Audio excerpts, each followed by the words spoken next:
স্ত্রী মালতী রানীর প্রসব বেদনা উঠলে বৃহস্পতিবার রাত 2:30টার সময় ঠাকুরগাঁও শহরের নিউ প্রাইম হাসপাতালে নিয়ে আসেন তার স্বামী উত্তম শর্মা।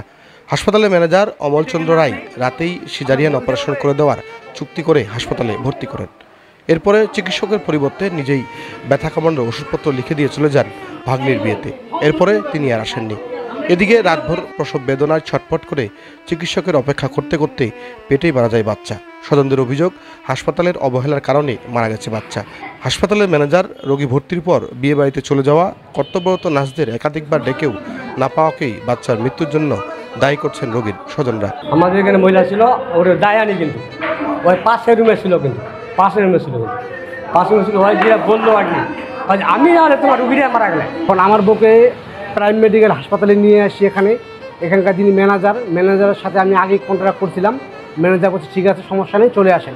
এখানে আসে দেখি ডাক্তার নেই। আমাদেরকে রুম বুকিং করে আমাদের রুমে রাখে দিছি, স্যালাইন লাগাই দিছিল।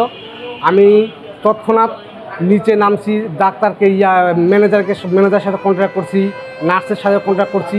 কেউ সেরকমভাবে করেনি, গুরুত্ব দেয়নি। ওটা যদি 15,000 টাকা চাই, আমি 15,000 টাকা, 20,000 টাকা দিতাম। টাকার তো কোনো সমস্যা নেই, আমি শুধু সিজার করবো, ওটা সিজার করে দিবি। এখন অভিযোগ, হাসপাতাল কর্তৃপক্ষর অবহেলার কারণে আমার কন্যা সন্তানটি মারা গেছে। ডাক্তার ছিল না, হাসপাতালে ম্যানেজার ছিল না, নার্স ঠিক মতন ডিউটি করেনি। আমাদেরকে অনেকক্ষণ থেকে আটকায় রাখছে, বলছে যে চিকিৎসা হবে, কিন্তু চিকিৎসা কোনো অপারেশন কোনো হয় নাই। পাশে হয় যে বললো আর কি, আমি আর তোমার রুগীরা মারা গেলে। আমি এই যে যেগুলো শিক্ষা ছিল ওগুলো তোমার খাওয়া দাওয়া করতে পারেনি। আমি যাই নিজে করছি, খালাস করেছি, রুগীরা তোমার মারা গেলে। ঠাকুরগাঁও সদর উপজেলার চামেশ্বরী চৌধুরীহাট এলাকায় বাড়ি উত্তম শর্মার। বিয়ের 1.5 বছরের মাথায় এটি তাদের প্রথম সন্তান।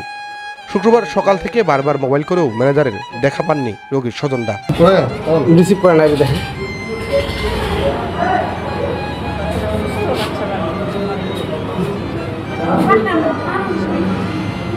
দুপুর 11টার সময় এসে ম্যানেজার অমলচন্দ্র জানান ভাগ্নির বিয়েতে ব্যস্ত ছিলেন তিনি।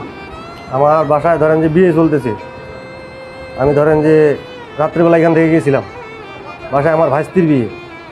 এখন না গেলেও হয় না, ধরেন যে পরিবেশন করতে ধরেন যে আমার একটু ধরেন যে শরীর তো এমনিতে ধরেন যে এখানেই আমাদের ঠেসনেস।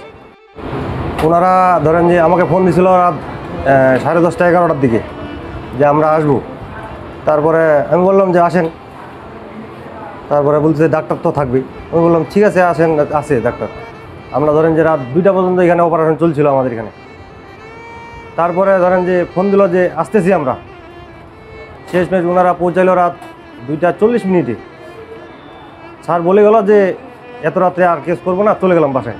তখন ওনারা আসলো, ভর্তি করায় নিতে বললাম, আমি করায় নেন। আমি কিন্তু বাসায় চলে গেছিলাম। ভর্তি করার পরে ধরেন যে ওনাদেরকে বললাম এখন তো ধরেন যে এত রাতে ডাক্তার পাওয়া যাচ্ছে না, তাহলে ধরেন যে সকালবেলা ভোরবেলা করতে হবে আমাদেরকে। এখন ওনারা বলতেছে তাহলে কি করা যাবে। তখন আমি বললাম যে সিস্টার যে আমি ওষুধ লিখে দিতে বলতেছি, তখন ওষুধ লিখে দাও যে আপাতত যাতে ব্যথাটা কমে যায়। তারপরে ধরেন যে আমি ইঞ্জেকশন লিখে দিতে বললাম, ইঞ্জেকশন লিখে দিল ওনারা। তারপরে ইঞ্জেকশন নিয়ে আসছে, ওরা দিছে। এখন ধরেন যে রাত্রিবেলা গভীর রাতে ব্যথা কিন্তু কমে নাই। রাতভর আটকে রেখে চিকিৎসায় অবহেলা, ম্যানেজারের দেওয়া ভুল চিকিৎসার কারণেই বাচ্চার মৃত্যু হয়েছে কিনা তা তদন্ত করে দেখার দাবি রোগীর স্বজনদের। আলমামুল জীবন, ঠাকুরগাঁও।